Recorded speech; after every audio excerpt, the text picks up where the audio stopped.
sweetness, and I like to dance. Running the ball is like making more mans. We had the goal since training camp to give Chicago a Super Bowl champ. And we're not doing this because we're greedy. The Bears are doing it to feed the needy. We didn't come here to look for trouble. We just come here to do the Super Bowl shot. This is Speedy Willie, and I'm world class. I like running, but I love to get the pass. I practice all day and dance all night. I gotta get ready for the Sunday fight. Now, I'm as smooth as a chocolate swirl. I dance a little funky, so watch me, girl. There's no one here that does it like me. My Super Bowl shuffle will set you free. I'm Samurai Mike, I stop 'em cold. Part of the defense, big and bold. I've been jamming for quite a while, doing what's right and setting the style. Give me a chance, I'll rock you good. Nobody messing in my neighborhood. I didn't come here looking for trouble. I just came to do the Super Bowl shuffle. We are the Bears, shuffling crew, shuffling on down, doing it for you. We're so bad, we know we're good, blowing your mind like we knew we would. You know we're just strutting for fun, strutting our stuff for everyone.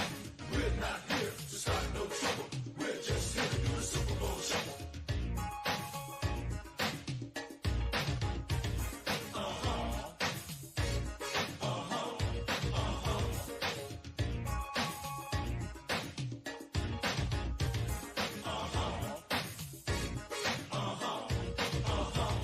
I'm the punky QB known as McMahon. When I hit the turf, I've got no plan. I just throw my body all over the field. I can't dance, but I can throw the field. I motivate the cats I like to tease. I play so cool, I aim to please. That's why you all got here on the double to catch me doing the Super Bowl shuffle. I'm mama's boy Otis, wanna be kind. The ladies all looking for my body and my mind. I'm slick on the floor as I can be, but ain't no sucker gonna get past me. Some guys are jealous of my style and class. That's why some end up on that. I didn't come here looking for trouble. I'm just getting down to the Super Bowl shuffle.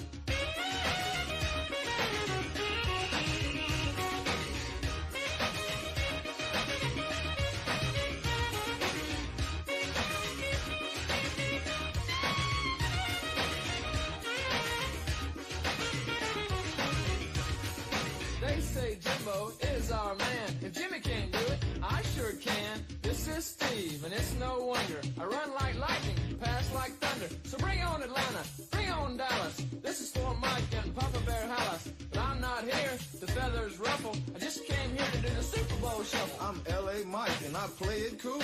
They don't sneak by me cause I'm no fool. I fly on the field and get on down.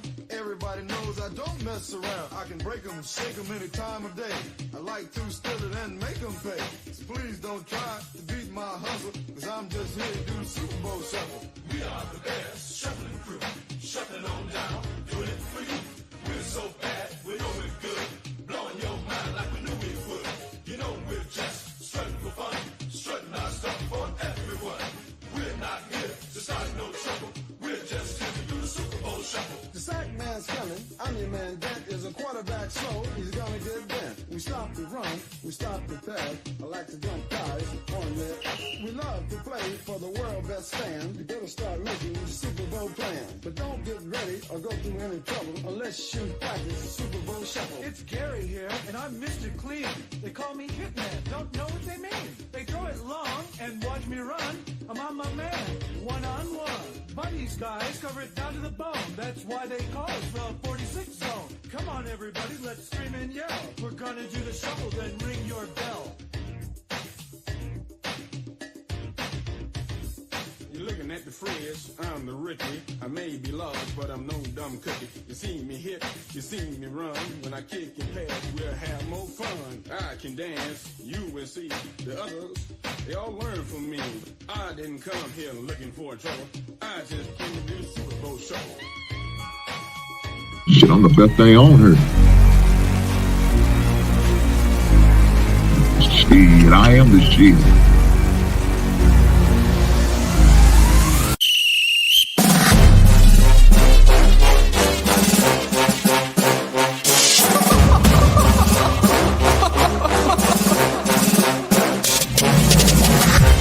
I'm not catching fades anymore. Gotta keep my hands clean when they come for the ball.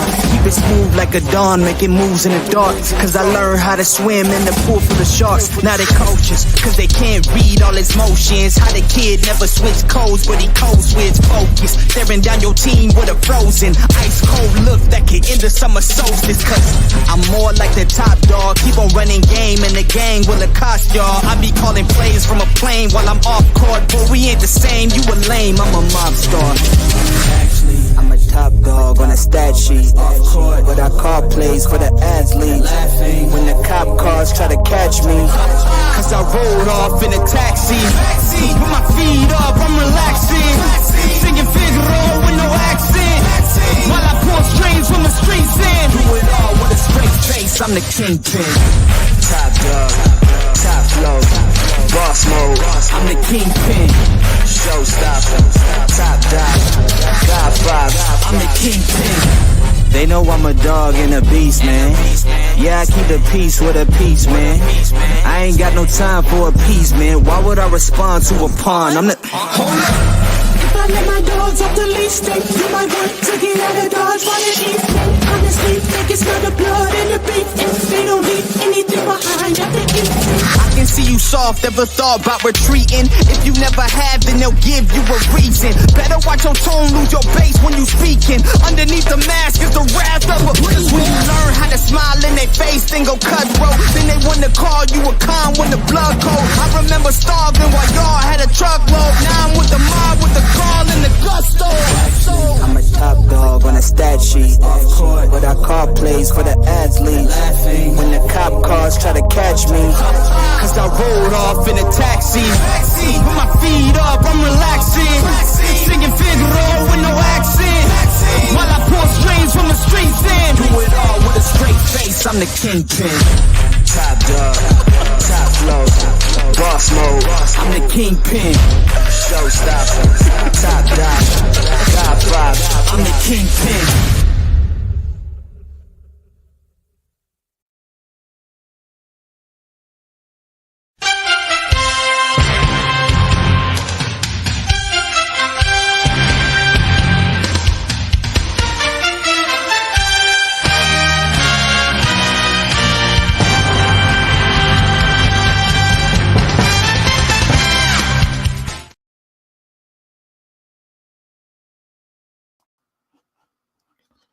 Guys, y'all see that? Y'all see that thumbnail, right? Yeah. I just want to let they make sure they see that thumbnail. It's NFL time, Taylor. Guys, I just want to welcome everybody into the basement and round table, man. I just want to welcome everybody in. Thanks for being here, guys. And if you ain't had the opportunity, man, make sure you like and subscribe to the channels, both of them. I will make sure we have both of the channels in the link so you can subscribe to it. And if you haven't done it by now, what you waiting on? Court order? Shame on you.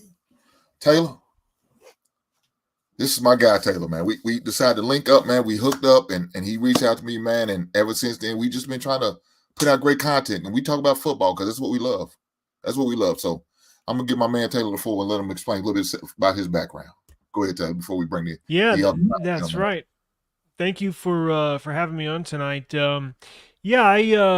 I've running in some of the same circles Hink does right on YouTube. And obviously he has great content. I've been watching his stuff off and on for the last year or so, and thought, man, he's got some good sports takes. I don't agree with all of them, but some good sports takes. Now I have a Chiefs Studios YouTube channel, which covers the Chiefs, but also NFL as a whole. And if you can look over my right shoulder, I have a pretty popular, it'd be my right shoulder on the screen. Pretty popular technology YouTube channel. Got over 100,000 subscribers. So I'm just trying to create channels and content about stuff that I love, right? So if you do something you love, it's easy. So I got tech and I got football, two things that I love outside of my family, and tried linking up last season with another creator. Didn't work out too well, but I'm really happy to team up with Hink here.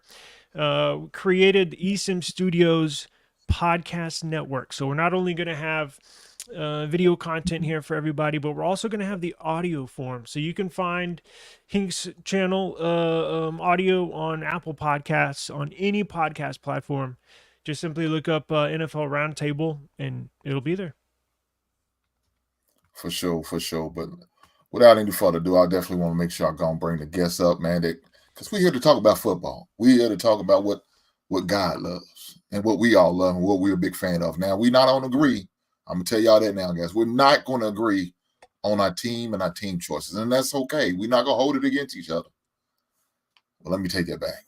If I got some damn Detroit or Green Bay Packers and Minnesota fans on here, yeah, well, it's going to be a problem. I ain't going to agree with shit they say, even though they might be right. I'm going to fight them just because I can't stand Green Bay. I tell you what, Hink, you're not going to like my my MVP selection this year. I'll just tell you that. So what Taylor's talking about, I put together some questions, and we're going to have some questions for these guys, and we're going to talk about it.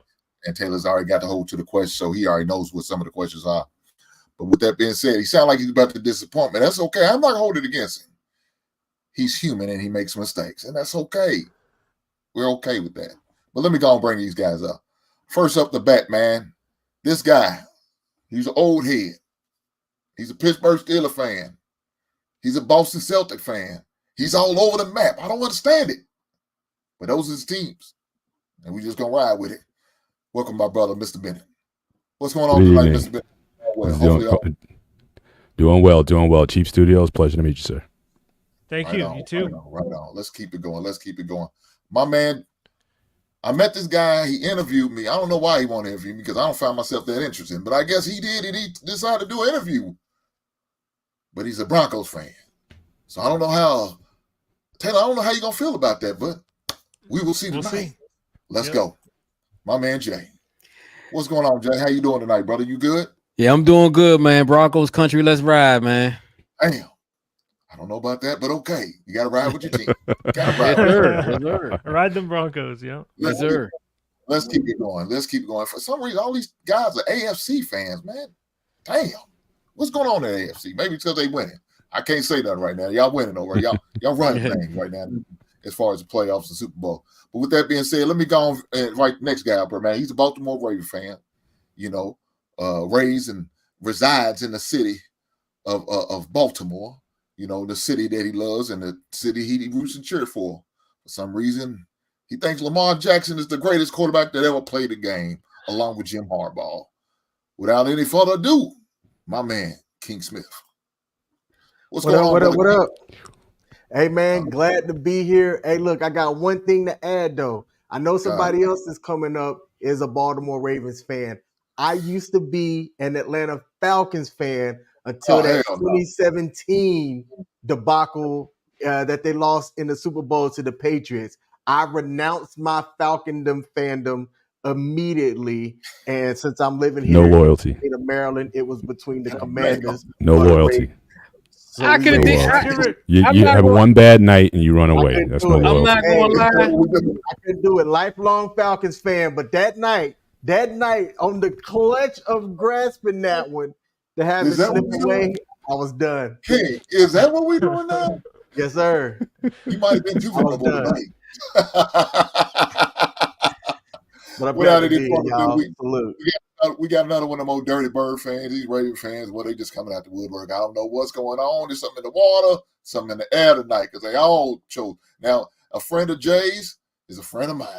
His name is Zeus. Right on, Zeus, brother Zeus. How you doing tonight? You good? What's up, man? Hey, shout out to all the Ravens fans in here, man. We taking over. We do what we do. You know what I'm saying? So it is what it is. We are not going to hold it against you. It's just part of, the mistakes you made as a human. We're going to accept that, man. We're going to show you love and kindness regardless, despite of your sorry team. Because when you hear about my take on Lamar Jackson, you might not like it. So, for those who know, I am a Chicago Bears fan. My man Taylor, like he told y'all, he's a Chiefs fan, and we got Mr. Bennett, a Pittsburgh fan, 2 Baltimore fans, and 1 Denver fan. Now, there's another guy supposed to be here, but he is probably going to come in a little later. That's okay. But let's get to it. Guys, the NFL season starts on Thursday. First game on Thursday is the defending Super Bowl champs going against this opponent they playing in the AFC Championship game, the Baltimore Ravens. Let me ask this first question. Is Kansas City going to three-peat? Go ahead, Taylor. I'm going to ask you last because you're going to be biased as hell. So let's go with that big rival. Jay, what do you think, brother? As much as I want to say no, I think it's going to happen.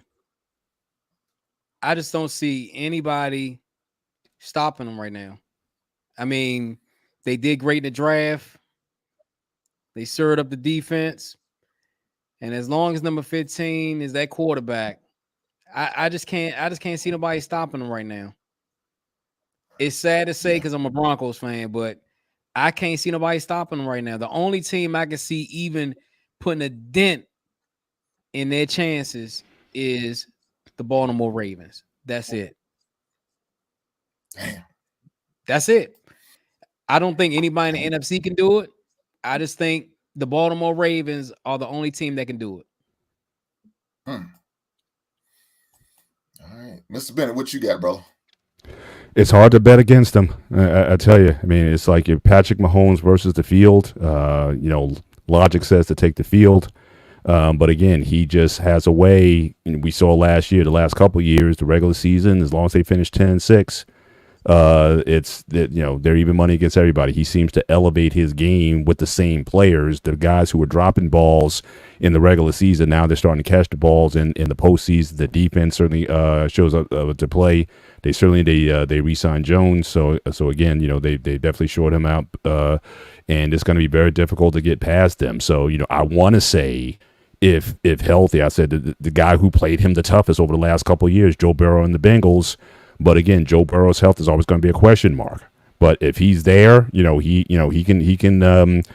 play. It's like one play in the game that usually decides between those two. So he's been the one who's been able to go and play him head to head and beat him one time. So, but outside of that, it's going to be very difficult for me to choose them against the field. So I would say they have as good a chance as any team that I've seen since I've been watching football since 1978. It's going to be very difficult to find someone with that. If my 70 Steelers couldn't do it, or those Cowboy teams of the 90s couldn't do it, I can't see who's going to knock those guys off. Yeah. Well, I mean, I don't know what to say. I mean, I can't argue that. But we're going to go out to the next man. Brother Zeus, what you got for us? What do you think? I mean, do you think the Chiefs are going to be the team to go three-peat first time and forever? I'm gonna be real, brother. Yeah, I'll be the first in Israel that if they do that. And in the Super Bowl era, they would be the first. Yeah. I'm gonna be honest with y'all, man. The Chiefs that won it last year, that was the worst Super Bowl team that Pat Mahomes played with. Think about what I just said. That was the worst Super Bowl team that Pat Mahomes has played with.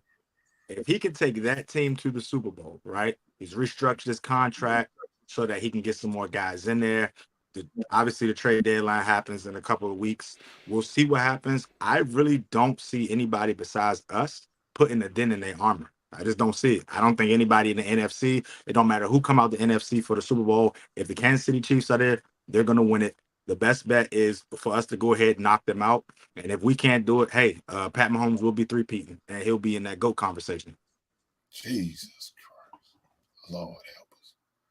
King, are you going to say I can only name I already know what Taylor team in the AFC that can really give the Chiefs competition past the conference championship. And just like Zeus said, it really doesn't matter what the team is in the NFC that plays in the Super Bowl. If the Chiefs are there, they've got a chance. So I look at it to your question. They've got the easiest path coming out of the AFC. I think that the NFC is going to be a tighter field of teams because there's any one of 5 teams that I see making it. But the Chiefs coming out of the AFC, as long as they're there, they have a shot at a three-peat, man, for sure. Look here, man. Y'all don't have to agree just because my partner. Y'all don't have to do this. Y'all don't. Let me be the first. Screw you, Taylor. I'm going to stand up. Somebody got to man up and fight this. Somebody. This is crazy. I think the 49ers are going to be the team to beat them. I don't believe it, but I'm praying for it. He said I'm praying for it. Somebody different. I ain't gonna lie. Look, man. Zeus, I echo what you just said because once you said it, I thought about it. The thing about it with that team last year, he had a lot of young receivers. Somehow, some way, he found a way to win. They had the drama of Kadarius Toney. Is it Tony or Taylor? Kadarius Toney. Tony. It's Tony. Darius Toney. He acted a fool, right? Prior to the Super Bowl, prior really to the first game in the playoffs, he acted a fool. He went on IG Live. He said what he said. He cursed out the organization. He cursed out Reed for faking his injury and all that. He cussed him out. I'm thinking, okay, that's going to be a distraction. Not only that, Mahomes' father got into a DUI, another distraction. Oh, they ain't no way. Mahomes is messed up. His father, the person he looked up to, he respects. He's not all the way right. There's no way he could go out there and win a Super Bowl. That Kadarius Toney is putting a split between the team. Oh, there's no way. Somehow, some way, my man, Patrick the homeboy, as my man Uncle Shannon calls him, finds a way to win. But you have to give that defense a lot of credit for that. That defense last year was phenomenal towards the end of the season. The offense was, I would say, C+, B- at best, but that defense was playing at an A+ type of ball. And when you got a defense playing at that high of a level, you can do anything. A good defense travels everywhere. With that said, they lost a couple players on defense, but I'm not going to go into that. That's not for me to do. That's for my man Taylor. So Taylor, go on, make it a clean sweep. We all know what you're going to pick. Man. Well, you might be surprised at my pick. I have the Green Bay Packers. No, I'm just kidding. I got the Chiefs. We'll get into it, I'm sure, later on. I didn't make it because he said something about the goddamn Green Bay Packers, and when you say that, you get eliminated. Come on, I told you you'd be surprised at my pick. No, it's incredible. They lose Willie Gay. They lose Snead. I think the Chiefs GM needs to get, obviously, Mahomes. That's all you have to say, honestly, is Mahomes. But I think the GM needs to get more credit in the media. He literally drafted every hole on the team, not every hole, but every major hole offensive line. They drafted Kelsey's backup, heir to Kelsey, in the tight end from TCU. They go and solidify the defense where the free agencies left the team. So I think the GM's doing a wonderful job restructuring contracts, making sure there's extra room to sign Chris Jones. Don't let him go. Just a phenomenal offseason. Last year, last year was not our year in my mind. I thought there was no way we were going to win. Absolute no way. It's funny, if you go back and watch some of my videos, I'm almost Debbie the Downer on a weekly basis, just because it just did not look like the Chiefs that I've ever seen before. They're dropping balls, they're making mental mistakes, they're losing close games.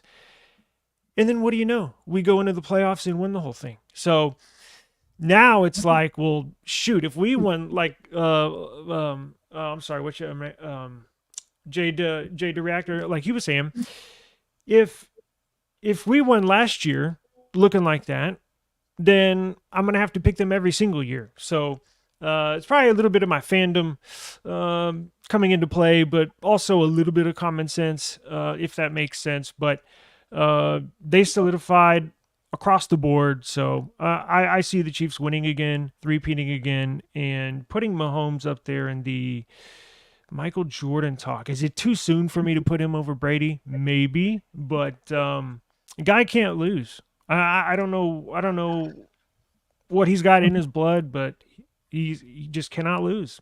Damn.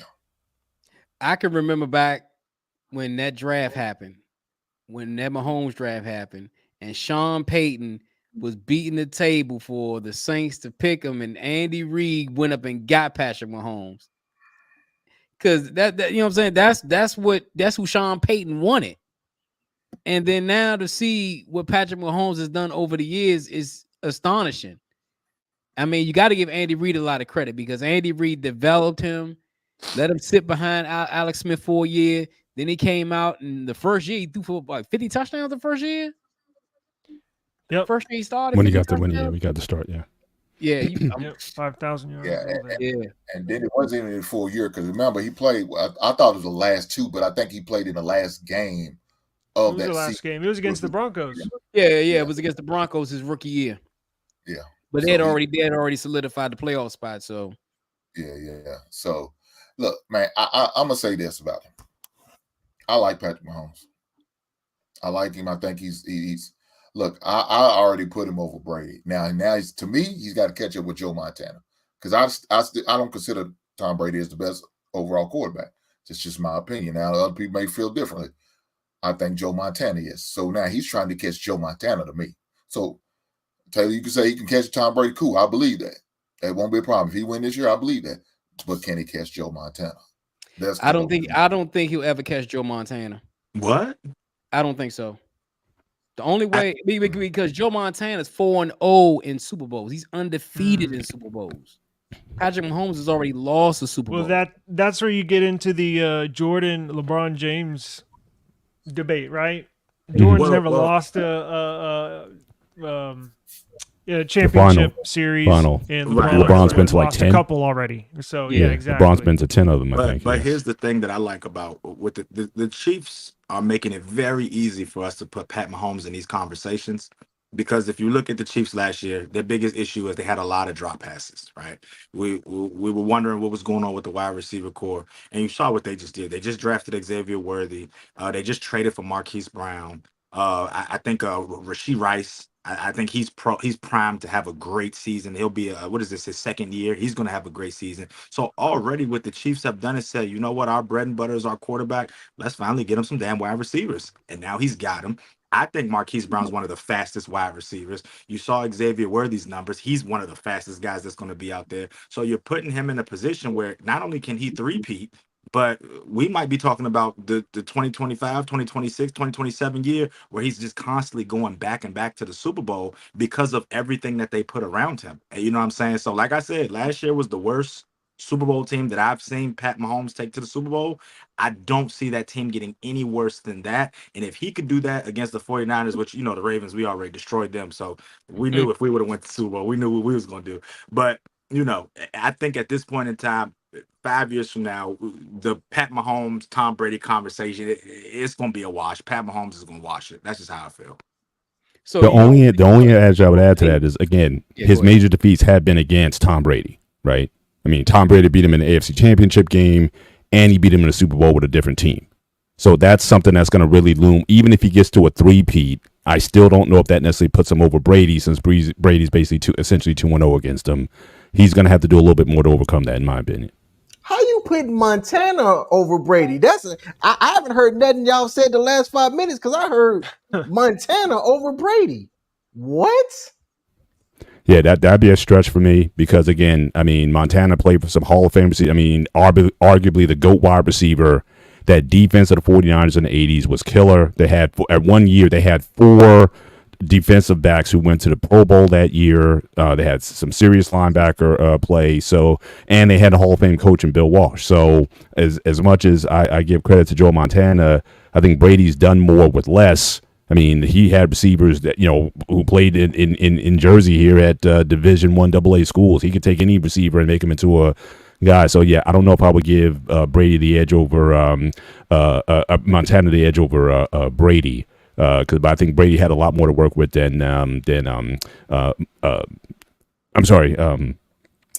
had a lot more to work with than Brady ever did, in my opinion, except that one year when he had Randy Moss, but he didn't win with him. Yeah, Montana is looking up to Brady, bro. It's not the other way around.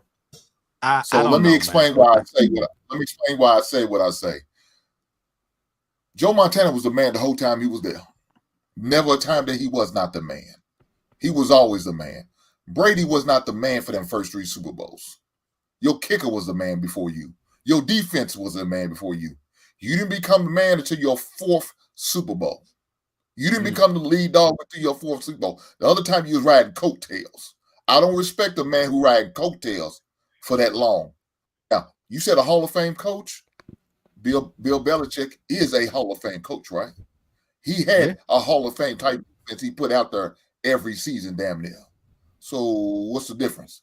Only difference that's just one fact. But I went through all of them. He had Montana had better wide receivers, arguably better running backs. Roger Craig, Hall of Famer. His defense, Ronnie Lott, Carlton, all those guys he had on defense. So his defense though, Mr. Bennett. But he did have some good running backs. We can't sit there and say he didn't have no good running. Curtis Martin was a good running back. He was there during the early part of the years. Now, he didn't get to participate in the Super Bowl, but he did. Also, there's a big blemish on Tom Brady's record. We got to understand. Warren Dillon was also there. You know, that he's a look. I know we don't want to count Randy Moss because he didn't win the Super Bowl and his greatest team he ever won, and he ended up losing. Joe Montana's greatest year, he won the Super Bowl. Tom Brady didn't his best year he ever put out. He lost twice to Eli Manning. Do you think Joe Montana would ever lose twice to a guy like Eli Manning? Hell no. The worst of the Eli Manning. I mean, the worst of the Manning brothers is crazy. So I can't count that. Like my man Zeus started to say, they got cheating for got caught for cheating. They got in trouble for cheating multiple times. Spygate. Come on, I can't respect that. Now, what I can do respect is he did go to another team, but I can't respect this. He did win the Super Bowl with another team. I give him credit for that. I could give him credit for Super Bowl 5 and 6 and 7 for him, but them first 4, wasn't him. He was just happy to be there. But look, we're not going to get caught up on this bullshit. We got to keep going. And I don't want to keep getting all the positivity to this daggone Chief fan over here. But right now, we're going to have to let him go first with the first question. And the next question is, what's some positive and negative things about your team? So, guys, we're going to get the opportunity to talk positively about our own personal team. I'm sick of this Chief love. Go ahead, Taylor. You go first, bro. Well, Chief. Positive, obviously, is Mahomes, which we just got done discussing. So I'm not going to beat a dead horse by explaining those points again, but you got a new wide receiving core. You revamped the offensive line through the draft, right? And you're mostly bringing back everybody on the Super Bowl team, including the defense. Now, obviously, Willie Gay and Snead left, as I mentioned earlier, but you did grab some guys in the draft. So good news is that you're bringing back a large core of your Super Bowl team, right? Negatives, you did lose L'Jarius Sneed, right? Offensive line is young, although we did draft relatively good players on the line. They still need to prove themselves in the league, right? So could be vulnerable. Definitely need to prove themselves as starters and reliable players, right?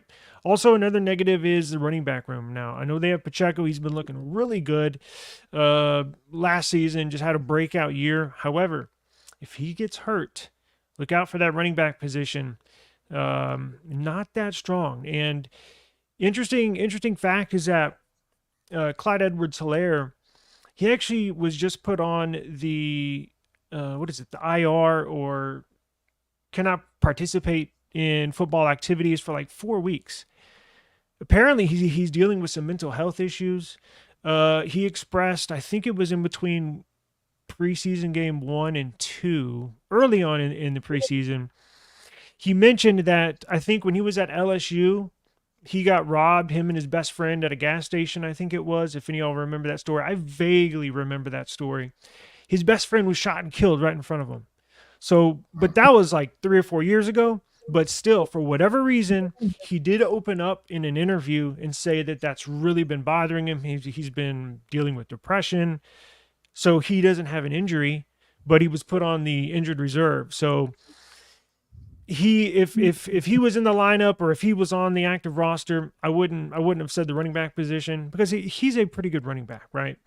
But just remember, if Pacheco gets injured, they're going to be in trouble at the running back position. So that's the negatives that I see from the team. So, Brother Jay, what you got? What you got for that? Your illustrious Denver Broncos. What's a positive and negative that you have for them, brother? I'm gonna start with the positive. First of all, we drafted Bo Nix in the first round. Bo Nix looked really, really good in the preseason. Great, great timing with the receivers.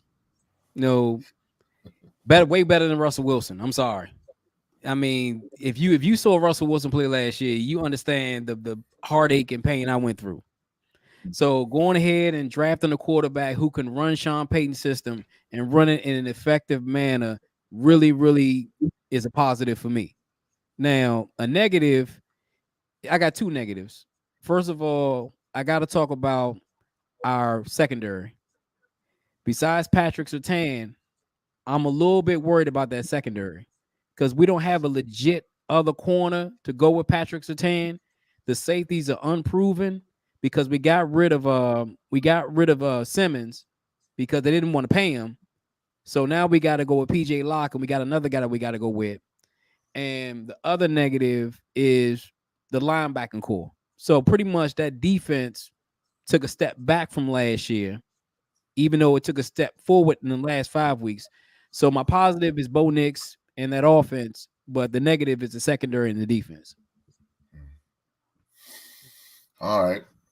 Well, I'm going to break the monotony up between these two because I don't want no back-to-back Baltimore positivity. So, King, you go first, and then I'm going to go next, and then Zeus, you go after me, bro. All right, I'll give only one positive and one negative since we got somebody else that's speaking for the Ravens as well. And I'll start with the negative. That wide receiving room at Baltimore does not scare me. Zay Flowers, Bateman, and Nelson Aguilar. Those names don't inspire fear, I think, from corners that play defense. So as I'm thinking about the team as a whole, they're built around running the ball, and adding King Henry in that backfield is going to be exciting for me as a fantasy. But a negative, the wide receiving core just doesn't scare me. The positive that I see, barring injuries, they should again win their division, which is a tough division, by the way. But I don't see the Browns or the Bengals overtaking the Ravens this year to win their division right there in the AFC. So I still see them having no issues with their schedule and winning the division. So I'm going to list that as a positive. That's all I've got. Jesus Christ. Well, yeah, that is.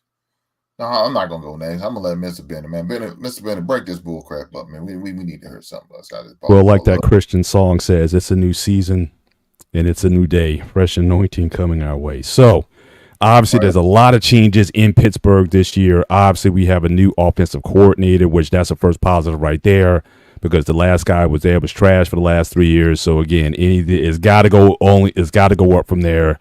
That we got the new OC, the former coach of the Titans. So so he's certainly going to be there. Going to go to more of a power running game. Again, obviously a positive. We have some excellent backs who certainly in the second half of the season really balled out for us. And again, we have an upgrade. Now, again, I know Jada Reactor. I know he talked about the pain he had with Russell Wilson last year, but I'll take 26-8. I will take that in a heartbeat over Kenny Pickett any day of the week. So again, he's been named to QB1.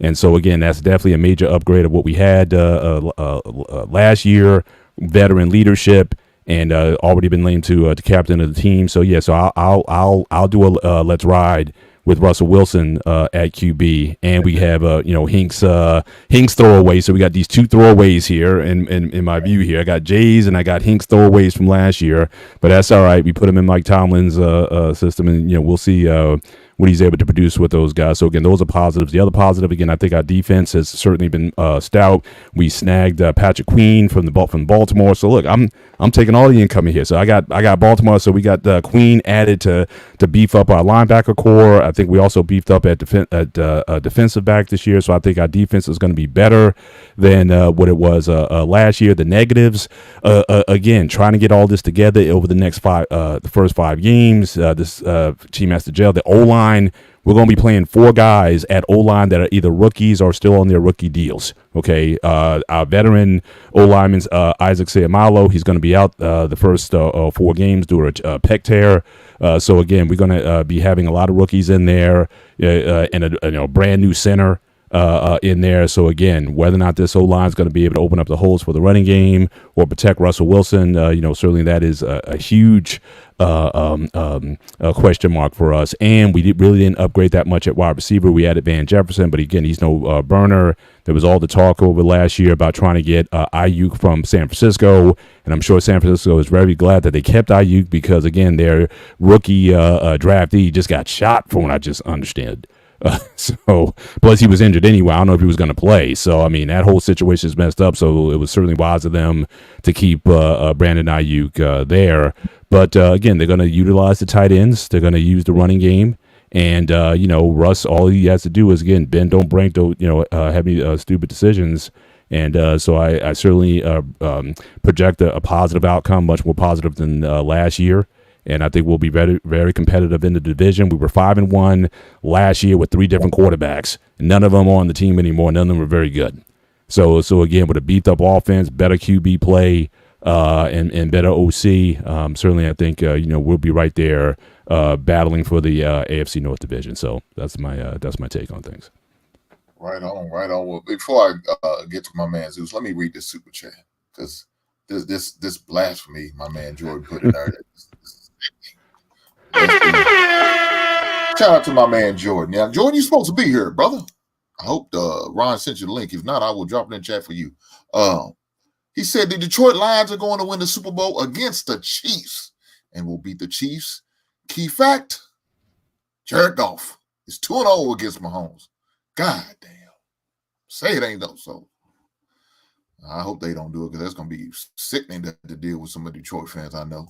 But it is what it is. Thank you, my man Jordan. Thank you for the blessings. I appreciate it. Nobody ever told you I can't stand Detroit. But let's keep it going. Brother Zeus, where you got your positive negatives about King, your squad? I thought you were a real Ravens fan, man, and you said something that just cut me to the core. You have an issue with our wide receiver core, and you say our wide receiver core doesn't scare anybody. We lost Odell, we lost Devin D. They combined for less than 40 catches last year. Like, we're not missing much of anything. And that opens up for the new guy, Devontae Walker, who had a really good showing in the combine. He's fast. He runs the 40 in a 4.36. He's athletic. He can do everything that we need him to do. And not to mention, he's over 6 feet tall. That's what we need when we got Zay Flowers out there, too. So I think our wide receiver core of Zay Flowers, Rashad Bateman, and Devontae Walker is going to make an immediate contribution for what Lamar Jackson's doing. You know what I'm saying? So that's what I'm saying. I think that's going to be the biggest thing, the biggest takeaway and the plus for us is we do have a scary wide receiver core. The world just don't know it yet. And you'll see on Thursday, and everybody's going to be like, wow, the Ravens is the real deal. The one thing that I really don't like, though, about the Ravens is the takeaway from this is for you to go to the AFC Championship last year, and you knew you had to build on something. We lost a lot of key players. A lot of guys were taken away from us. And I don't know if we filled those gaps correctly on the defensive side. However, we just got to wait and see what happens. Do I think we're going to win 13 games next season? No, we'll win 12. We'll go 12-5. But those are my positives and negatives for the Ravens at this time. Right on. I appreciate it. Let me go with mine because, man, I got a lot of great things I could say, and I'm not going to take up too much time with all the great things I could talk about the Birds. With all the positivity that I see happening, especially on Hard Knocks on Tuesdays, 9 o'clock Eastern. Y'all make sure y'all tune in, man. If you don't have HBO, man, I can hook you up with a bootleg site you can use. And let me stop. Let me say this. Let me start with the negative. The negative for me is the offensive guard position. I'm concerned about Nate Davis. I don't know if is he really hurt, or is he playing hurt, or is he playing mind games, or he's trying to get a different new contract. I don't know. I'm sick of him. For all I care, I wish he didn't make the 53-man roster. But somehow, some way he did. I really wish they go out there and sign somebody, because he pisses me off when he playing these old silly games. Back and forth, I'm hurt, I'm not hurt. I could play, I don't want to play. That's sickening me. It really does. And so I don't know how that's gonna I don't know how that's gonna pan out for us. I'm hoping, somehow, some way, when the first game kicks off against the Tennessee Titans, his former team, I hope the light kicks on and he decides to turn into a beast.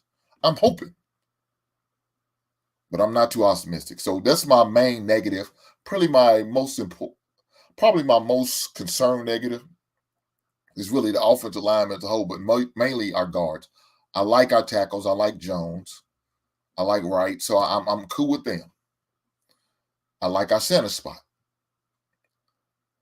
I'm concerned about our guards. Those are my biggest concern. And with that being said, if we going against some good defensive tackles, and they got a good bull rush and they good pass rushers, thank God Aaron Donald's no longer in the league anymore, so we don't have to worry about guys like him. But there are some good players out there in the league, man. And hey, we're going against a lot of good defense at least twice a year. Because Detroit, I hate to say it, they do got a decent defense, and so does Green Bay. And we got to go against them twice a year. Now, Minnesota's defense not too hot, but those other two teams that I named, they got a good defense, and I'm concerned because they got some good ends and some good tackles, man. So that could be a concern for me, especially in our division. That's probably my biggest negative that I have. Now, my biggest positive, I got two things. I love my wide receiving core, and that's great for a young rookie quarterback such as Caleb Williams. I love the drafting of Romeo Dominguez. I love that. I thought that was a great decision. People might say, oh, well, you got Keenan Allen and DJ Moore. Yeah, but there's nothing wrong with a good third receiver, because injuries can happen. And Keenan Allen at one time was injury prone, right? So I want to just rely on that. And look, truth be told, he may be taking some snaps from Keenan Allen. That's how good I think Romeo's going to be. He's going to fight for that offensive rookie of the year. Now, I'm going too far with saying that, because that's going to be a question for later on down the line. But he's going to be competing for that offensive rookie of the year. I'm just saying. So that's one of my positives. Another one is I love our cornerbacks. I love our defensive backfield, period. I think we got a lot of good young players. People don't realize we was playing first year and rookies last year as our cornerbacks. They was effective, what I'm saying? But once we, blustered our defense in and got your boy Montez Sweat in there, that really helped us. Because now we got a pass rush. It allowed them cornerbacks to do their job, to play the receivers tight. And they don't have to play them as long, because you got a good pass rush coming. Now, during the free agency, we did try to make some changes and get it in. Matt Judon, we tried to get him. It just didn't work out that way. Riddick, I thought that was, I'm glad we didn't get him. Now, the Taylor kid from Seattle, I don't know nothing about him. I know very little about him. But what I seen in the highlights, I was impressed.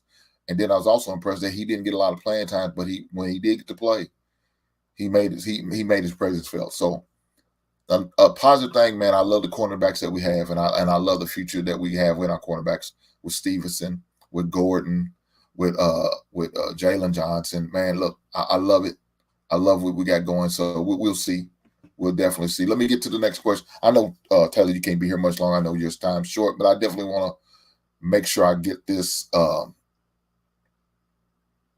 this question for you. Is this the one concern that we all got to worry about on all our teams is injuries? So my question is, are there any injury concerns going into the season for the mighty Chiefs, defending Super Bowl champs Chiefs? Honestly, keeping Kelsey healthy throughout the season is going to be a concern of mine. No big injury concerns going into the season. Justin Reed, who had I believe it was a hip injury, he was joking around, said he played too much golf. He was playing golf 6 days a week during the off season, which I find hard to believe, but I guess it is possible. But so he has a hip problem, did not play the entire preseason, but he is slated to play or expected to play week 1. So relatively healthy team going in to week 1. But I want to see them keep Kelsey healthy. I am a little bit concerned about Xavier Worthy. I mean, he's pretty thin. He's what? I don't know, 6 foot, but he's probably like what, $170, dripping wet. Small guy. So I want to Smith, Devontae Smith, man. That's what his frame. That's what I think of when I think of him. Yep, and we'll have to wait and see. A couple big hits. Is his body physically going to be able to sustain those hits? And there's some players that just get bit with that injury bug or get hit, separate a shoulder, or there's just a long list of things that could happen. So at the moment, I'm pretty happy with where we're at injury-wise, but just a couple of those points that I spoke on where I'm going to keep an extra eye on. But Kelsey's the big one, right? So last year, he came on really, really strong at the beginning of the year, the first 4 or 5 weeks. Kind of took a little, not nosedive, but production dropped a little bit midway through the season. And then coming on strong, obviously playoff, Super Bowl. I kind of expect him, Andy Reid, to treat him like how Greg Popovich with the Spurs used to do with Tim Duncan, Ginobili, where, look, the regular season matters, right? Obviously, you want to do good. You want to get into the playoffs, but we know they're probably going to make the playoffs, especially if 15 is healthy. So, don't ride them too hard throughout the season. So when playoff time comes, everybody's fully healthy and give it a good shot. So been lucky, knock on wood. The injury bug hasn't bit us too bad in the preseason. So fingers crossed heading into week 1.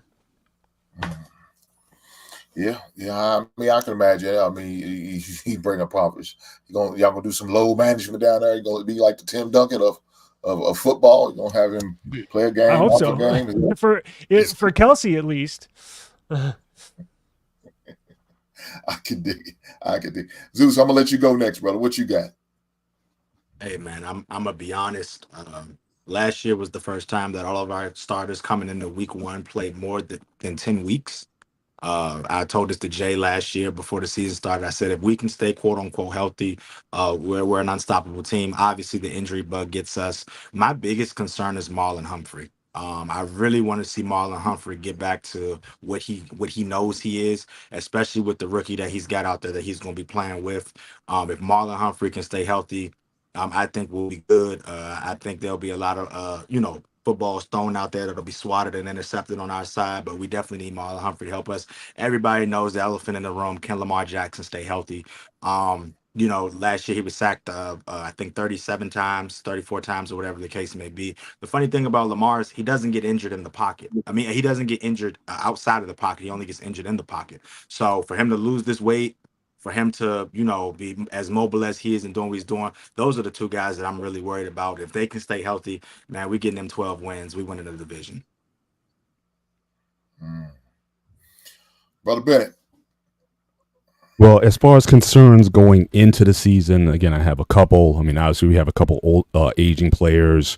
Obviously, T.J. Watt, who's had some nagging injuries over the last couple of years. He plays great when he's in there, but again, it was a big loss to us. And going into that playoff game against Buffalo last year, so he's had some nagging injuries. And of course, Cam Hayward, being older, played with a lot of injuries last year. But I think that's the reason why they kept a few more guys on the D line, some young guys that they're excited about to replace them. But the one injury I think we can't manage or buffer well is, again, we gotta keep George Pickens. healthy, because he's our only legit number one receiver. Everybody else is really a 3. All right, so we didn't bring in a number 2 receiver legit. So that would be a huge blow to us, because he's our only home run hitter. So, but as far as again a QB, if Russ goes down, I have no problem with certainly going to Justin Fields and see how that plays out. I think and obviously, but again, we got that young line. We got a rookie center, and the other guy coming after him. He was a guard, and he's just been getting center reps. So again, certainly keeping the center healthy, keeping George Pickett's healthy. I think those will certainly be my major priorities. But I think they have enough of a bench on the D line and in the linebacker room at this point to weigh out some things. But there's no replacing T.J. Watt. I mean, he can win the Defensive Player of the Year pretty much every year at this point. I think he's the best in the game. So certainly those would be my injury concerns going on. Brother King, what do you got, brother? Any more injury concerns that concern you, or did my man Zeus cover? Now, man, Zeus pretty much covered everything. The one thing that I would like to highlight, I'm curious to see, just at least coming out of game 1, if Mark Andrews is going to be fully healthy. People forgot that he got into a car accident, man, a couple of weeks ago. Didn't seem like it was that bad or anything, but it was bad enough for him to really sit out, most of the preseason. As a vet, he's not really needed to be in there like that anyway.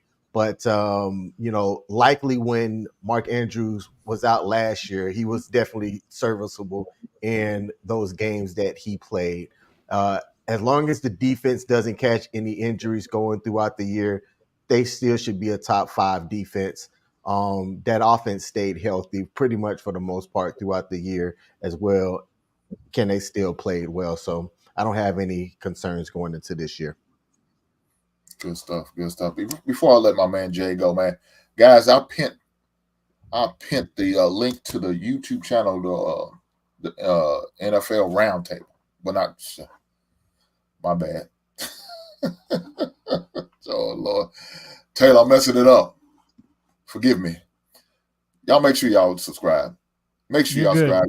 Opportunity to do that, man. The NFL Roundtable is up and going, man. We've been dropping content. Me and my man Taylor been doing our thing over. Not only you can see actual video, but you can also listen to audio as well. You can hear the sounds of my beautiful voice if you don't see my pretty face. So make sure y'all subscribe to both. There's plenty of links. Once you go over, you can hit the link, or you can hit the link in my bio, or my man Taylor's bio, somebody's bio. You can better hit and get to it somehow, some way. We're gonna figure it out. If you don't have it, if you need help with it, you let me know, and I'll drop a DM. I'll slide in your DMs, and I'll get you the link. I don't know how that sounds. I probably should put a pause behind it. I'm too old for that bullshit. But Jay, save me, brother. Bail me out. Help me out, brother. Is there any injury concern that you worried about? Well, the first thing, and Sean Payton talked about this, was the health of Greg Dulcich. He's been injury prone the last couple of years. Dynamic tight end, can stretch the field for us, but he's injury prone. And the tight end position is a position that I'm really concerned about, because we don't really have any depth at that position. So if Greg Dulcich can stay healthy, that would be a great weapon for Bo Nix and a great weapon for the offense. And the other concern is the edge rushers. We don't have a lot of depth at the edge rushing position. They looked okay in the preseason, but we don't have a lot of depth at the edge rushing position. So Greg Dulcich and that edge rushing position is definitely 2 positions that I'm really worried about as far as in the injury bug. And also, I mean, like he said, George Pickens with Pittsburgh, Cortland Sutton. Cortland Sutton is our definite number 1. We need him to stay healthy. Sometimes he gets a little nagging injury here and there, but we definitely need Cortland Sutton, because that's our go-to receiver. So those are the 3 major concerns I have: the edge rushers, Dulcich, and Cortland Sutton. Good stuff, man. Look, my main concern, it has to be my quarterback. That I'm worried about getting injured, and the reason I'm worried about that, because the guys who has been injured is his guard. So Nate Davis, He's the only injury concern that I'm really worried about because the health of our quarterback is very beneficial. Now, let me speak on this. We have a backup, man, that I am very impressed with in what I've seen in Tyler Bagent in the preseason. So if something was to happen to Caleb, Lord forbid it's a season-ending injury, but if he missed a game, maybe two, I think my man Taylor, man, could guide us, at least for a short period of time. I'm not gonna say he's gonna be that guy gonna come out and dominate and make and really compete for Caleb's spot as a starting quarterback. No, I'm not saying that, but I think he's good enough to win us a game or two until Caleb's able to get back. That's what I'm very impressed with and happy with. But my injury concern right now is Nate Davis, because right now today, September 2nd, 2024. He's hurt. Come tomorrow, September the 3rd, he may be healthy. Who knows? He's ups and downs, and I can't stand him, guys. I promise you, I'm speaking a lot. I'm real bad about this man. I can't stand him because he's inconsistent. Let me tell you, he's consistently inconsistent. That's why the consistency he is. He's killing me, but we need him because right now we don't have any other really decent guards on the offense. And I know we're out there pushing, pressing to trying to find some, but man, I don't want to just go out there spend money, or just to get any guard, You know, Ryan Poles has been doing a great job. To me, he's GM of the year. Right now, I don't care what none of y'all say about y'all teams. GM of the year is Ryan Poles, the best GM in NFL right now. He's doing a great job for my squad, and I appreciate him. And I don't think he's going to do something like that. So he's been doing a great job for us. But Nate Davis, that guard position, man, is my really main concern for us because we need Caleb to be healthy in order for me and my team to be successful this season. So let me go with that. Is there really another position that I'm concerned with? Man, not really. Maybe linebacker. You know, I like our linebackers. I like our starting linebackers, but when you start to get into the depth part, that's when it gets a little questionable. That's when it gets a little shaky. So I guess if I had to pick a second spot, a second position that would be a big concern to me as far as health and concerned about injuries, will probably be a linebacker core for sure. For sure. Let me go with this next question. And that is, what is your season prediction? What is your season prediction for this 2024 team? What do you think your team is going to do and how they're going to pan out or how they're going to fare this season? Now, I'm going to start off. I'll put it out there. Many shows talked about it a couple of times. 13-4 is my prediction for the record for the Chicago Bears. Y'all may laugh. I don't care. It's my prediction. I think this is what's going to happen. You're laughing already, Miss Bennett. That's a shame. But I think this is what's going to happen. I looked at the schedule. I seen in our first 10 games, we got a lot of winnable games. Now, one of the games that really concern me is that game against Houston. And that's the second game of the season at Houston. That concerns me, as well as the Jacksonville game that we played Jacksonville over in London. Those two games in the first 10 games are only two games I'm concerned with that could maybe mess up my prediction. But I think if we can split, at least get one out of those two, I think we could be okay, and we on the verge to get that 13-4. As far as us with Green Bay in a division, we're gonna win the North. The Monsters are midway up back, baby. We back and we ready to take over. Detroit, you had your short-lived opportunity. Green Bay, you had your opportunity too, because Aaron Rodgers ain't here no more. I don't have to worry about the boogeyman. So Minnesota's not a factor. Yeah, he's a boogeyman. Minnesota's not a factor. So my only two concerns I need to worry about is Detroit and Green Bay. And we had the opportunity to sweep Detroit, and we didn't take advantage of it. Now, Green Bay, they beat both us time. They swept us. But that second time, our defense played really well. We just didn't have the quarterback to help us and put us over the hump. But we got that now. And my man, Caleb Williams. Going to take us over the hump. So that's my prediction for my team. What say you, Taylor? Well, I obviously think the Chiefs are going to win. I mean, that's what a fan should say, right? But there's so I'm not just going to be watching obviously the Chiefs this year. There are so many good storylines in the NFL. I mean, it is insane. If you go down the list of storylines, you got Caleb Williams in Chicago. I was blown away by the brief, play the snaps that we got to see him in. I'm impressed, right? So I cannot wait to watch him. You got the drama with Russell Wilson in Pittsburgh, right? You got Lamar Jackson, my second favorite quarterback in the NFL. I mean, just explosive player. You have even Atlanta, storylines in Atlanta. You have Minnesota Vikings, right? Who was his quarter? Sam Darnold. Can Sam Darnold resurrect his career and prove himself as a starter? I mean, literally almost every team has a headline story going into the season. Houston, right? Can their quarterback, can he repeat and have a badass year again? So I'm just so excited. I was watching last night the USC and LSU game. My God. Good game. So I'm just glad we got football back, and I don't have to drive my wife crazy about I can sit back and watch some football. So I think the Chiefs are going to win. However, I have it down to two NFC teams. I think it's either going to be Green Bay versus the Chiefs or the Lions versus the Chiefs. Sorry, Hank. I think Chicago could be there, though. Maybe in another year or two, honestly. But this year, I think it's going to be Detroit or Green Bay. So should be exciting. I cannot wait for Thursday to come. And you sure hurt my feelings when you said them two teams, but it is what it is. I warned you. It is what it is. Look, you're right. You did. It's funny you said that, talking about you don't get on your old lady's nerves. I told my lady the same thing. I said, starting Thursday, you're gonna be a single wife now. She loses you for the season.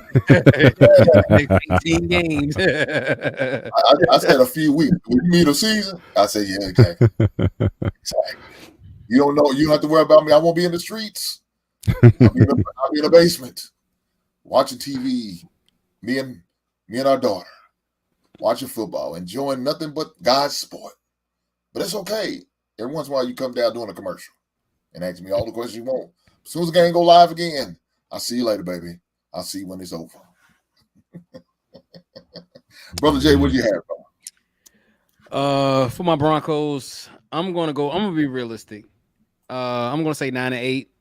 I looked at the first 4 games in the schedule. We got the Steelers in the second game. And then we got to go to the Jets. I'll be going to that game. I will be in East Rutherford, New Jersey for that game. And I'm also going to the Baltimore Ravens game. So I'll be in both of those games this year. Every time the Broncos on the East Coast, I got to go see him. I think Bo Nix, I'm going to make a bold prediction. I think Bo Nix will get Rookie of the Year. Okay. See, he's trying to answer my questions already. We're going to get to that. Okay. But 9-8, that's serviceable. Second in the division. I think the Chiefs are going to win the division. I think we'll be a couple of games behind them at 9-8. Raiders will be third, and the Chargers will be fourth. So 9-8, barely out the wild card. 9-8. Is that what you got? 9-8, huh? 9-8. I'm being realistic. I'm gonna be realistic. I'm not gonna be like some of these other fans who just say, "Well, we're gonna be 11-6 or something." No, 9-8. This is a rebuild year. 9-8 will be good for me. How dare you take a shot at these Baltimore Ravens fans? How dare you? Zeus, it ain't true what he's saying. Is that how you predict your team 11-6? Oh, was Jake? No. I actually, what's crazy is I got us just losing one more game this season. I got us going 12-5 instead of 13-4. I got us winning the division. We'll win the division either 4-2 or 3-3. And the reason I say that is because the last week we got the Browns. We'll already have locked the playoffs in. We're going to be resting everybody. The Browns are going to steal an easy one the same way the Steelers stole an easy one last year.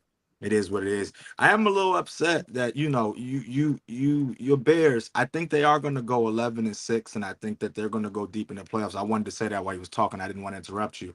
I think y'all had y'all was the worst in the division last year, so y'all got the worst division schedule coming up. So y'all should have a schedule that, I mean, 7-10 last year. You got better. I can see 11-6. I can see y'all being a 6th or 7th seed coming in, and then I can see y'all making some noise and even upsetting one of the top 3 seeds. I mean, we saw what the Eagles did. We saw them falter. We saw what the Cowboys did against Jordan Love. I mean, the possibilities are endless. So I just wanted to say that about the Bears, to be brutally honest. But I think the prediction is Lamar doesn't win MVP next year because voters fatigue. He can't win them back to back, so they're not gonna let him do that. I think he's gonna be deserving though. I also think that the Ravens and Bears will play in the Super Bowl. And the Bears will give us, another Super Bowl victory. Lamar Jackson is going to look really amazing, and it's going to open up the door for Caleb Williams to start his villain origin story, and then he's going to terrorize the NFC for years to come. That's my prediction. So you predicted that the Bears are going to be in the Super Bowl? Hey, look, bro, from 7-10 to 11-6, that's a nice little jump that they could do, man. It's not like they're gonna have to. So they're gonna have to beat Green Bay. They're gonna have to beat Detroit, and they're gonna have to beat San Francisco. What we're not gonna do is slander this man after he made a prediction like that. We're not gonna do that. Yeah. I'm just asking for clarity. I didn't slander. I'm just asking for clarity. So I mean, that's the path he's going. If the Bears go 4-2 in their division next year, don't be surprised. Don't be surprised. We'll see. Okay, so after my own heart, I like that prediction. I like that. I'm not gonna fight him. I'm gonna agree with him. Listen to what you got, brother. All right, I'm going to shoot for 12-5. I see over the first 8 games, I see a 6-2 record, including an opening day loss to Atlanta. Again, because of the rookie line, it's going to take those guys a minute to gel. Russ didn't play a whole lot in the preseason. A lot of those veterans rested and didn't get any snaps in the preseason. And I think some of these guys are going to be playing themselves in shape. So I definitely expect an opening season loss to Atlanta, but I think we do beat the Broncos, and I think there's also a potential loss to the Cowboys. So I have 6-2. I think we'll sweep the New York teams, and definitely we'll beat the Raiders. That second half is loaded. That's all our AFC North matchups. Again, 5-1 last year. I'll still ride that 5-1 this year. And possibly 4-2. I'm thinking about that Kansas City game on Christmas Day. I'm hoping at that point that Kansas City basically has the season wrapped up. So either they'll start to rest some of their guys, or they won't have the sense of urgency that they need to win that game on Christmas Day. They're playing in Pittsburgh. So it's 6-2, first 8, 6-3 down the stretch. 4-2 or 5-1 record in division. The last 5 years were 8-3 against the Ravens, 7-1 in the last 4 years. And I expect that with or without Lamar Jackson, I expect that to continue. We just play them heads up, so I expect the same outcome this coming year. So 12-5. Will that win the division? It'll be close. I think certainly we'll have the division record. We'll have the better division record, but I can certainly see us being tied with another team in the division at 12-5, or if someone at Baltimore does go 13-4. Then they would just win the division outright. But I think overall we'll have the better division record. So that's what I'm looking at for the Steelers. Damn, he just shitted on Baltimore. Y'all ain't know it. I just listed the facts, man. 7-1 in the last 4 years. 7-1. You see how they do us? We gifted them a shot at the playoffs last year by resting all our guys, and they just hate us. See, make an excuse every year. Make an excuse every year. What you got? 8-3 over the last 5 years.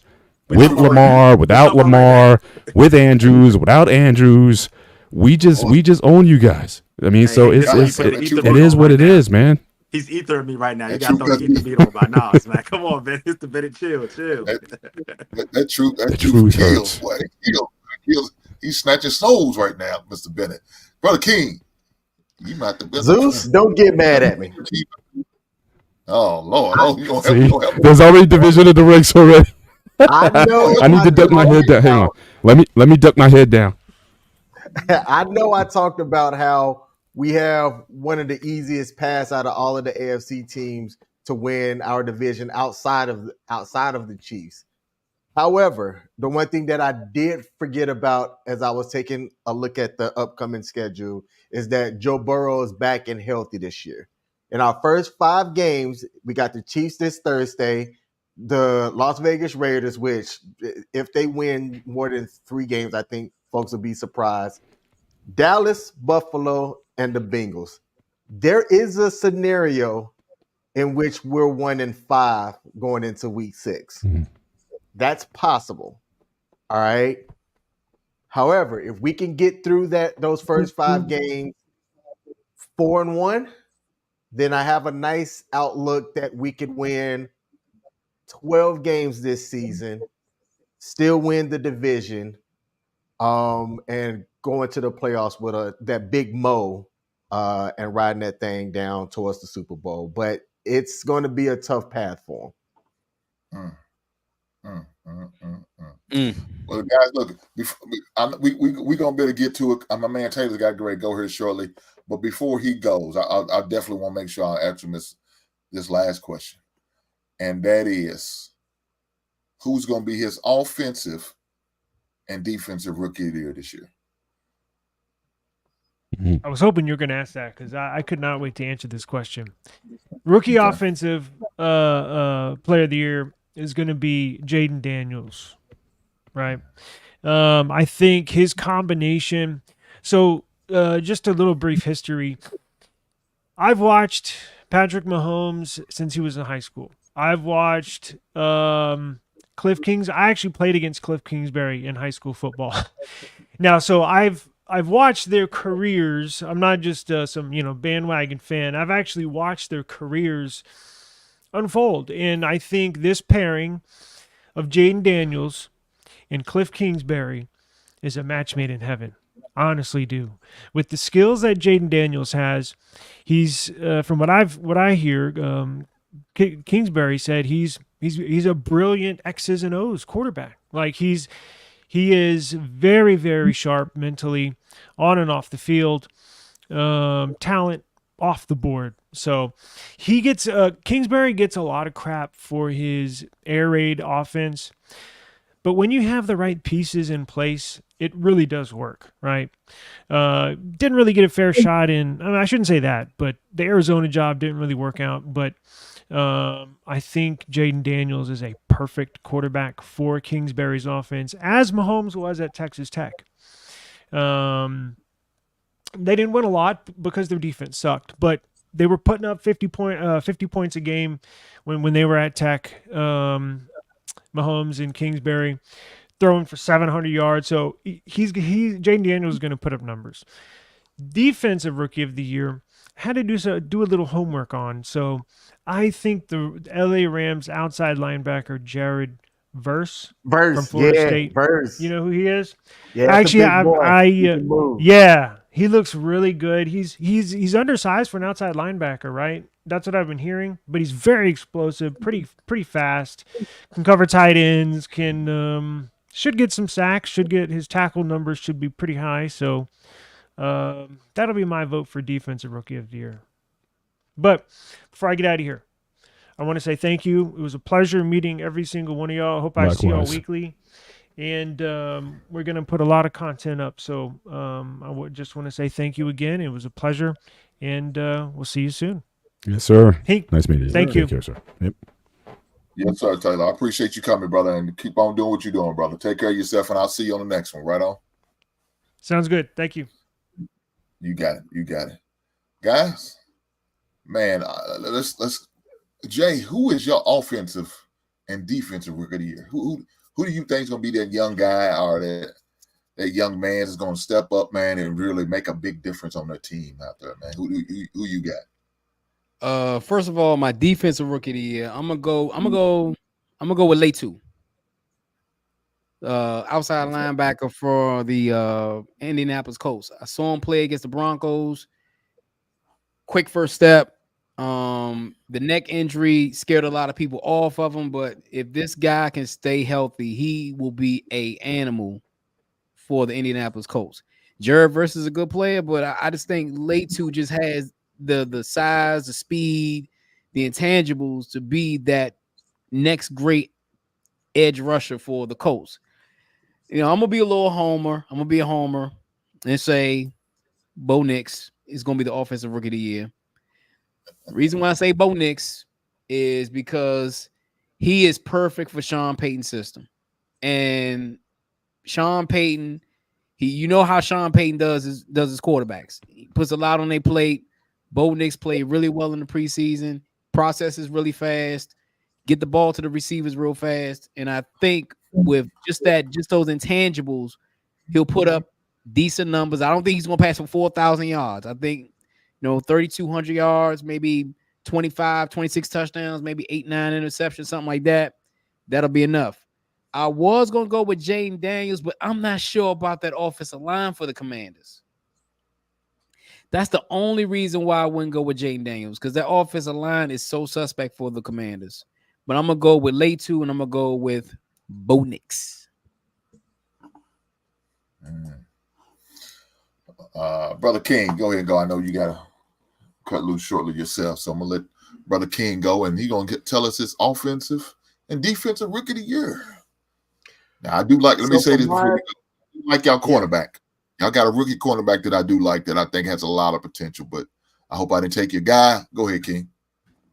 Yeah, man. What Chiefs Kingdom said about Jared Verse for the defensive side of the ball. I know he's not the favorite. The last time I looked, when I went and did some betting at the casino, I want to say it was Latu, but I just really like Verse. I think Verse is going to come in and make an immediate impact on the Rams defense and show people that he is that dude. As far as offense goes, I don't like watching Hard Knocks because Hard Knocks will make you a believer. But what I saw with Caleb Williams and the way that the team, his teammates, how they look at him as a leader, they don't necessarily treat him like a rookie all the way. He has won the players and the coaches, and they are back behind him completely. And while I think Jaden Daniels is going to go in and put in numbers, what Jay said about that line is a concern. So my offensive guy is Caleb Williams. I'm a huge fan of him just because of Hard Knocks, and he's going to be one of the young men in the NFL that I am looking forward to having a successful rookie season. And I got money on him winning, so he better win. All right, man. Look here, I can rock with that. I can definitely rock with that. Brother Bennett, what you got? All right, this is actually a tough one. Actually, you take care, King. I'm actually going to take two guys actually in your division. I'm going to take your guy. I'll take Caleb Williams for Rookie of the Year. He's going to be well stacked. He's going to pairing him with Roma Dunze. I think they're going to certainly make some beautiful music together. And I think they're going to make some noise. So I like that that offense. Again, your line problems are certainly noted, but I think he's going to persevere through some of that. So certainly I would go with Caleb as a relatively easy pick on the offensive side for Rookie of the Year. I went back and forth with this a little bit. I'm going to go with a defensive. I'm going to take Terrion Arnold with Detroit. If my Steelers didn't have so many problems at O-line. Like I said, they really went in. They needed a center. They needed another left tackle. I would have loved to have drafted him because then you pair him with Joey Porter Jr. and I think you have a lockdown at defensive back at cornerback at that position. So I would have loved to have had him with the Steelers, but I think he's going to make some noise with Detroit. So I'll be looking for him. As a cover corner and see what he's going to do. The only other guy was possibly the guy was Byron Murphy. I did see a little bit of his tape at Texas and whatnot. He kind of has a sort of a Warren Sappish type of game. At least it's reminded me of that.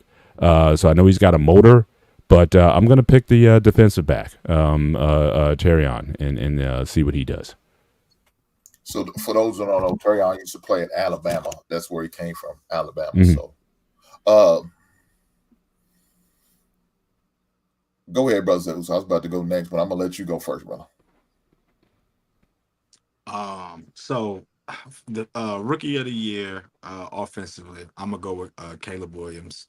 I think the story is already written. He just has to go out there and perform. If everything that we've said about the Bears tonight come to fruition, he's a shoo-in for offensive rookie of the year. Defensive rookie of the year is funny. I went and I looked up on DraftKings.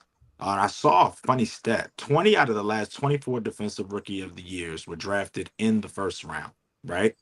Got that. Also, 7 out of the last 10 defensive rookie of the years accumulated more than 6 sacks a game. So we're looking for somebody that's an edge rusher, outside linebacker.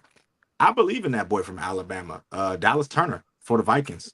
A lot of people have some pushback saying, oh, he's coming off the bench. He's coming off the bench. That's cool. We've already heard what the defensive coordinator said. They want to use him in some very unique situations coming out the gate. And I think that he's going to be so good and so dominant at what he does. I don't know if it's going to be a close defensive rookie of the year. I really believe that defensive rookie of the year will be wrapped up by week 15. That's just how good I believe in Dallas Turner. So I got that boy from Alabama doing what he do, and I got Caleb Williams, offensive rookie of the year. Yeah. So I do like Dallas Turner, and he was one of the guys that I was thinking about picking. But again, I like Nate Wiggins. So he's a cornerback from Clemson. Mm-hmm. I got the opportunity to watch him play actually in person when I went to the U of L and Clemson game when they played here. Got to see him play live in person, man, and I was really impressed then. That was his sophomore year, I believe. Was really impressed with what I've seen, and I said, man, whoever gets him going to get a dime in the rough. Unfortunately, my team didn't need a cornerback. We was in need of a defensive end and offensive line help. But that's the position that we needed, but we didn't need him. But if we was to need somebody like that, I like him. So that's going to be my defensive rookie of the year, who I like at that position. I also like that guy from Toledo, man. That other cornerback that went to Toledo. A lot of people sleeping on, Quinyon Mitchell's. He went to the Philadelphia Eagles, so I like him as a possible dark horse for defensive rookie of the year. But again, I think everybody said it. My offensive rookie of the year is Caleb Williams. Now, I do think Romeo is going to put up a fight.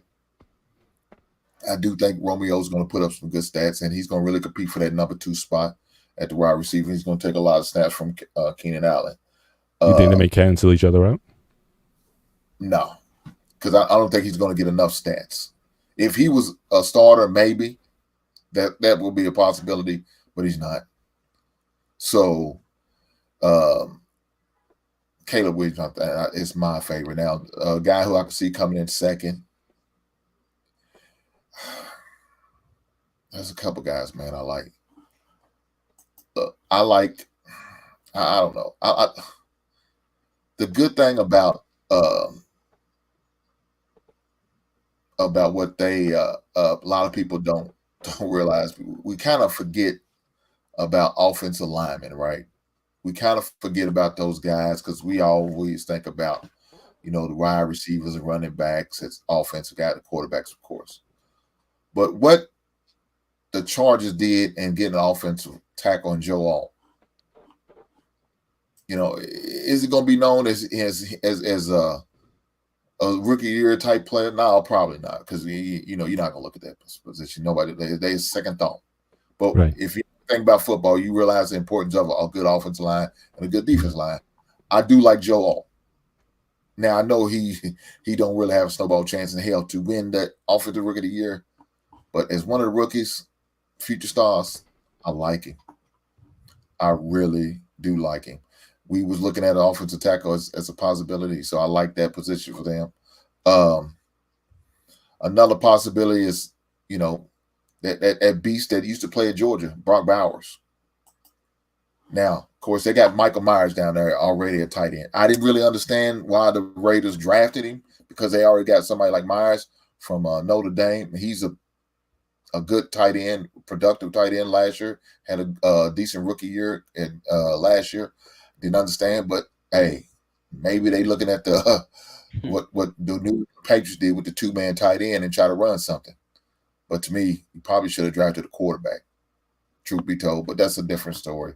I'm not gonna bet on that. Jay, I know you like. I got a question. Hey, who was still available when the Raiders were picking? Because I think by that time all the quarterbacks were taken up.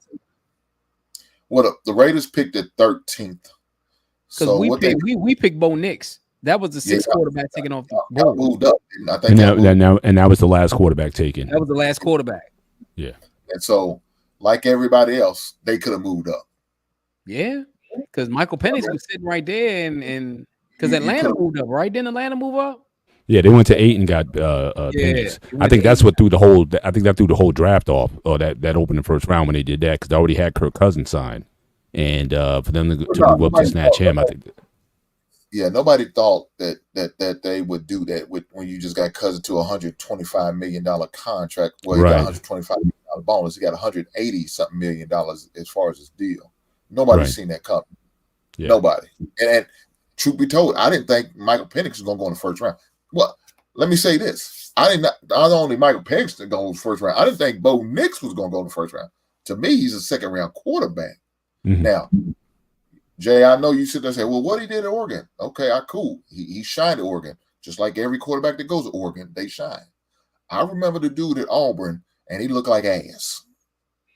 He looked like ass at Auburn. Even with his daddy as offensive coordinator and a coach, and it was coaching him, he looked like ass. And he had to get up out of there because his daddy got fired.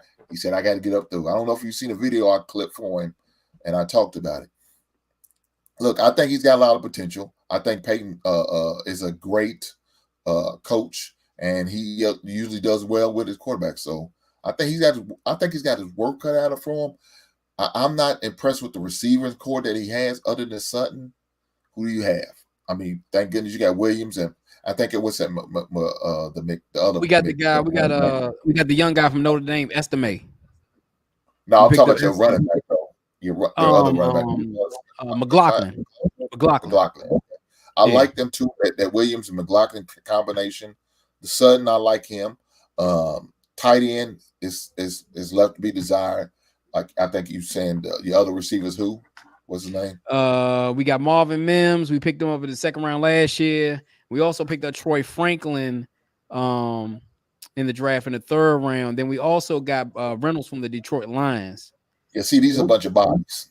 That's so my man Jay just named a bunch of bodies because I have no idea about these guys. I don't know if they're gonna be a factor. I mean, when Sean Payton was with the Saints, he had Marcus Colston and a bunch of bodies. He had what's the guy's name? Thomas and a bunch of bodies. So it's about the system. More about the system with him. He had some good guys now. He had, remember that guy that I can't think of his name, big receiver. They used to have him at tight end. I'll list him as a tight end at one time. Jimmy Graham? No, not Jimmy Graham. Starts with an M. Damn, what was that receiver's name? Damn, I can't think of his name. It'll come to me later, I'm sure. I can't think of his name. But also a sleeper that people aren't talking about is that who's that receiver that the Jaguars picked up in the first round? Was it Brian Thomas? Yeah. No, Brian. Yeah. Was it Brian Thomas? LSU. Brian Thomas. Yeah. And I think him and Trevor Lawrence can make some serious magic together.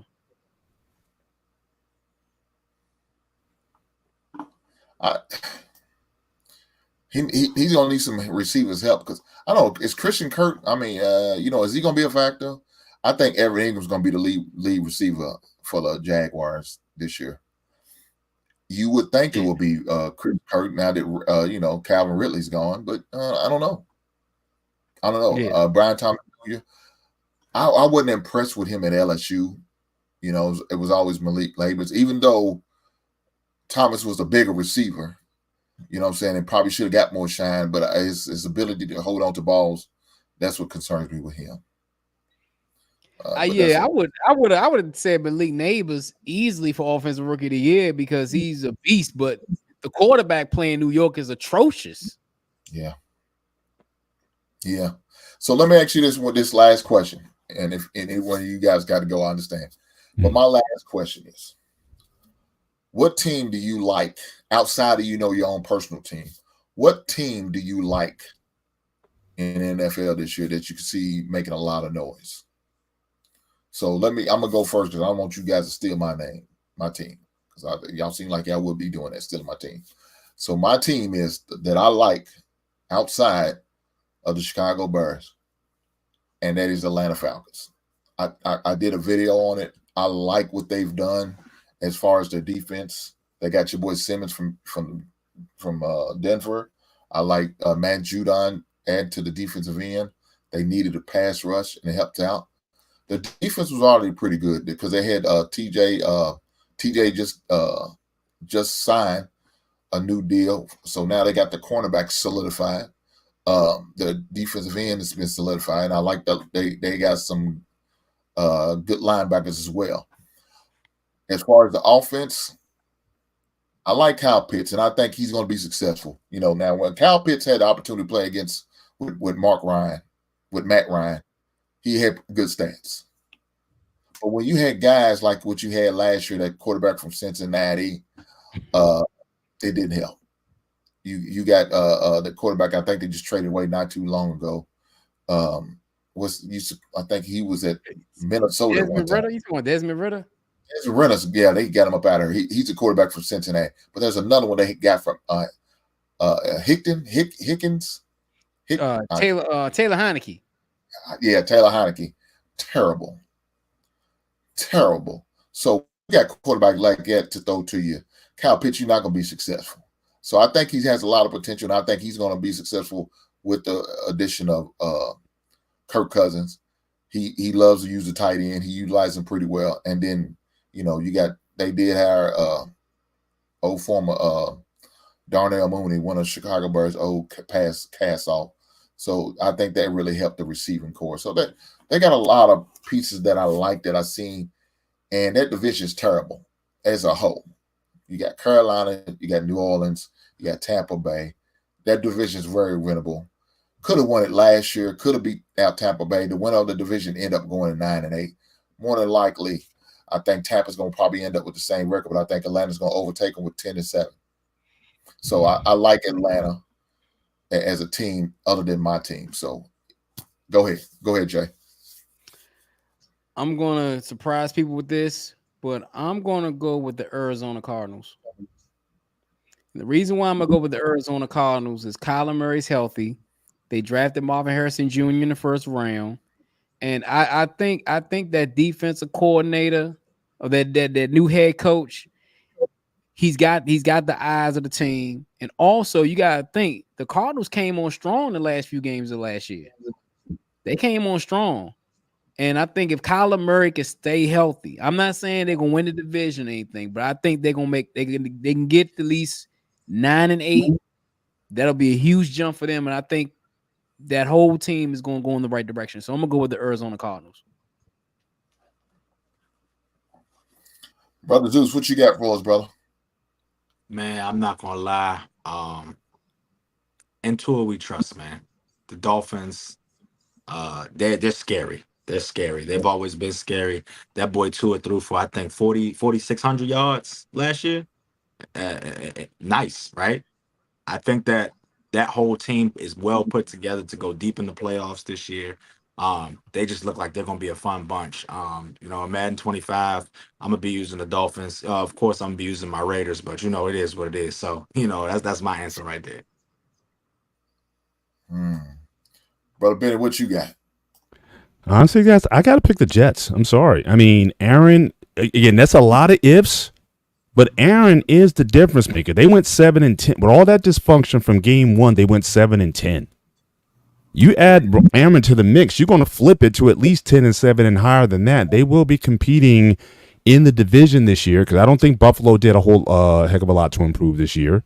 And Miami, again, wait until the cold weather and see how that plays out. If Rodgers is in the division at that time, I'm not sold that Miami did a whole lot to improve. I think they just kind of shored up by re-signing Tua and certainly re-signing their wide receiver there. But I didn't see a huge improvement. But Rodgers, and again, I know it's a big if, but if he's going to play a good 15, 16 game season, they're in the hunt for the East Division. That's just, he may waffle in the playoffs, but you put Aaron Rodgers on any team, that's a 12-win team. I mean, I'm sorry, he's just that talented.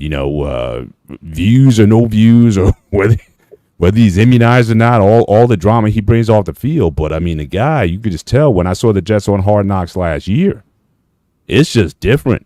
When he's your QB, and he's got some nice weapons in New York to throw to, and that defense is going to be, I think, relatively consistent. Again, they wouldn't have had 7 wins last year if it wasn't.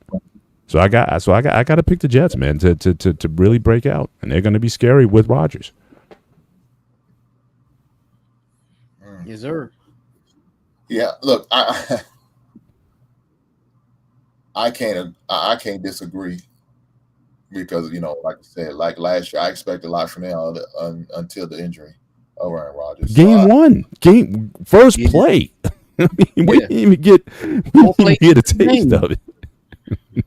No, we didn't. And so, with the opportunity that he has, with the defense that they're gonna present, the offense he's gonna have with Hall and Wilson. I mean, he's got weapons. Yeah. He's definitely got some weapons. Oh, yeah. Should be successful. That division, I can't say it's wide open. Well, I don't know. I guess. Well, I mean, New England, they're going to be in the bottom. I mean, New England's not going anywhere. I mean, 5-6 wins this year, but those 3 teams at the top, again, yeah. And it come December. Tell me about Miami in December. Come see me in December and see how they're going to play. That's their kryptonite right there. Once it drops below 50 degrees, so I'm just saying. Yeah. Well, I mean, what would they end up? 0-7 when it's 40 degrees or below? Some crazy number like that. Yeah. They have to win the division so they get a home playoff game. Yeah, but they got to get like a fast start, get out 7-2, 8-1, or something like that, and just try to hang on until the season's over. Jesus Christ, that's man, I couldn't imagine sitting and say, man, I'm 0-7, and when it's 40 degrees lower. But dude, let me say this: that's 90% of your division. Yeah, you the only one with a team in your division. You ain't got no choice with that kind of saying. That when they beat Denver, 70? They put 70 on the board. What that was September? When was that? That was early in the season. Right? That was like late September. Yeah, it was in the first. Yeah, so that weather's nice. Yeah, but on the other side, it's a different story. That's true. And, yeah. I mean, like I said, that's been our Achilles heel. Yeah, and then you're going to add Rodgers. That's going to take a couple wins off the board, off of Buffalo and Miami, off the rip, right? Just right then and there. So again, I think the Jets. I can't go against Rodgers in any division if he's going to be in it. Let's say playoffs. Come see me then. He tends to wilt a little bit, but not in the regular season. It's hard not to give him 12 wins on any team that he's on. For sure, man. For sure. Guys, look, I appreciate you guys being here, man. This is fun. I appreciate the invite. Thanks for having us on, man. We had to chop it up, man. It's football season, man. It's Thursday. Yes, it kicks off Thursday, man. Yes, the NFL sir. kicks off. Man. It's fun. I love it. I mean, I play fantasy football. That takes it up to a whole new level because we're playing fantasy football. It makes you have a level of appreciation from every team, not just your team. You know what I'm saying? That's right. So that alone right there. It really puts it up to that next level. So I can't wait to really enjoy the season on Thursday, man. That's a hell of a matchup between the Ravens and the Kansas City Chiefs. Hey, the NFL got it right with that one. I promise you, they got it right with that one. So Yes, definitely sir. looking forward to watching that game, man. Can't wait. So, Brother Ben, I appreciate you being. I think the other guys had to I go. appreciated the opportunity, and I must say, Hank, certainly from the bottom of my heart, congratulations, and just wishing you nothing but happiness from this day forward, brother. God bless you. I appreciate it. Thank you, Brother Ben. I appreciate sir. you coming through, and thank you for the well wishes, my brother. Yes, I sir. appreciate it. Yes, I'm sir. gonna catch You up have a with good you. night. Yes, sir. You too, right on. Guys, man, it's been another successful show. Had a great time. Great time talking about sports. NFL season here, guys. It's here, guys. We there. We days away. I remember when we had the draft going on, man, it's like, man, oh God, we got about 5 more months before we get to the NFL game. But guess what? Can't say that no more. It's here.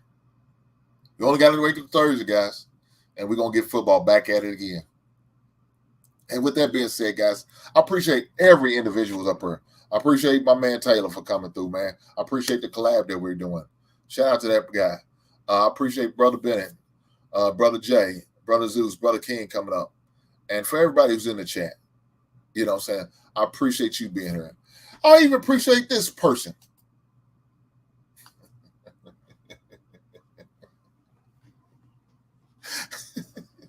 I even appreciate Travel One. She says, greetings, Mr. and Mrs. Hink. Right on. Guys really don't know what she's talking about. Me and the lady got married on Saturday, 1 p.m. Eastern, 12 p.m. Central. We was married. I said I do. I made it commitment again. It was tough to get back in the field because I didn't know if I could do it. I didn't know if I had it in me. But there was a high power saying, Hank, you can do it. I believe in you. And so I jumped the broom again, and I made that woman my wife. Shout out to Mrs. Hinkle. Shout out to her for being a great woman. And shout out for me for blessing her with my last name.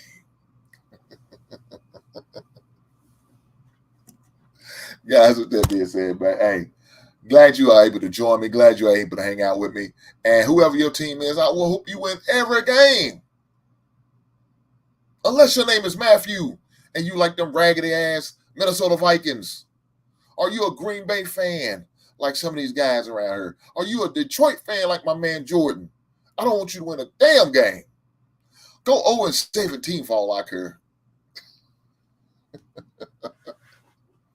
With that being said, guys, I appreciate you being here. Shout out to you. Shout out to my man, Brother Woodland.